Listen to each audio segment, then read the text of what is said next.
केंद्रीय कैबिनेट की आज अहम बैठक हुई और इस कैबिनेट की बैठक में कई बड़े अहम फैसले भी लिए गए हैं। बता दें आपको कि देश में 100 नए एयरपोर्ट के निर्माण को मंजूरी दी गई है और बड़े फैसले क्या लिए गए हैं आपको बताएंगे। नमस्कार, आप देख रहे हैं न्यूज़ 18 का डिजिटल प्लेटफॉर्म और मैं हूं आपके साथ श्रुति श्रीवास्तव। केंद्रीय कैबिनेट की बैठक में कई बड़े फैसले लिए गए हैं। देश में 100 नए एयरपोर्ट के निर्माण को मंजूरी दे दी गई है। उड़ान योजना के विस्तार को भी मंजूरी दी गई है। भारत आने वाले विदेशियों के वीजा रजिस्ट्रेशन और उनकी ट्रैकिंग से जुड़ी योजना को अगले 5 साल यानी कि 2031 तक के लिए बढ़ा दिया गया है। सब कुछ विस्तार से आपको बताएंगे, ध्यान से सुनिएगा। दरअसल केंद्रीय कैबिनेट की बैठक में कई बड़े फैसले लिए गए हैं। जैसा हमने आपको बताया कि देश में 100 नए एयरपोर्ट के निर्माण को मंजूरी दी गई है। उड़ान 2.0 योजना को मंजूरी दी गई है। ईज ऑफ ट्रैवल के लिए IVFRT डिजिटल प्रोसेस में 32 सुविचारों को जोड़ा गया है।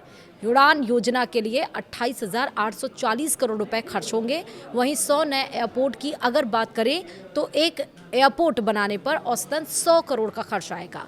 इस पूरे प्रोजेक्ट के लिए सरकार ने 12,159 करोड़ का बजट तय किया है ताकि आम आदमी के लिए हवाई यात्रा आसान और सस्ती हो सके। इन एयरपोर्ट्स को चैलेंज मोड में बनाया जाएगा, मतलब इन एयरपोर्ट्स के लिए शहरों या राज्यों के बीच एक तरह का मुकाबला होगा। जो शहर जमीन सुरक्षा और अन्य जरूरी सुविधाएं सबसे अच्छे तरीके से और जल्दी मुहैया कराएगा, उसे एयरपोर्ट बनाने के लिए प्राथमिकता दी जाएगी।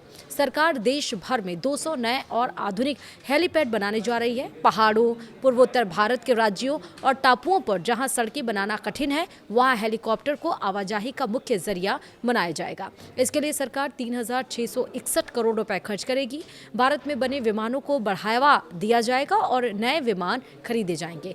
इस काम के लिए 400 करोड़ रुपए का बजट रखा गया है। केंद्रीय मंत्री अश्विनी वैष्णव ने कहा है कि कैबिनेट बैठक में आज 3 बड़े फैसले लिए गए हैं। पहला ये कि भारत आने वाले विदेशियों के वीज़ा रजिस्ट्रेशन और उनकी ट्रैकिंग से जुड़ी योजना को अगले 5 साल यानी कि 2031 तक के लिए बढ़ा दिया गया है। इसके लिए 1800 करोड़ रुपए खर्च किए जाएंगे ताकि सुरक्षा और इमिग्रेशन प्रक्रिया और बेहतर हो सके।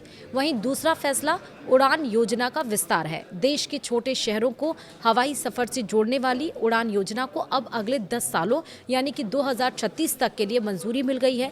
सरकार इस पर 28,840 करोड़ रुपए खर्च करेगी, जिससे आम लोगों के लिए हवाई यात्रा और आसान और सस्ती होगी। वहीं तीसरा फैसला पर्यावरण को लेकर यानी कि एनवायरनमेंट को लेकर है। प्रधानमंत्री मोदी के नेतृत्व में भारत ने साल 2025 से 2035 तक के लिए नए पर्यावरण लक्ष्य तय किए हैं।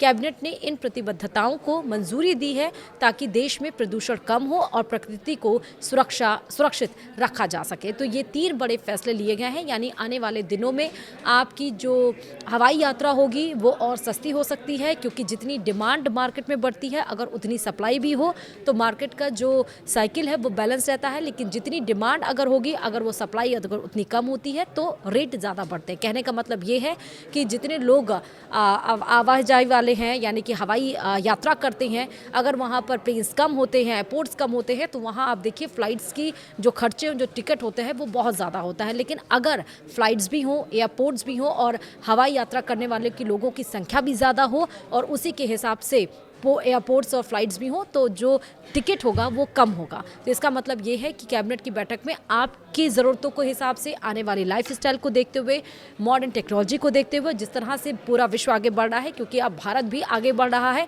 भारत भी किसी देश से पीछे नहीं है, इसीलिए कैबिनेट में ये 3 बड़े फैसले फिलहाल लिए गए हैं जो आपसे जुड़े हुए हैं। वीडियो में इतना ही। नमस्कार।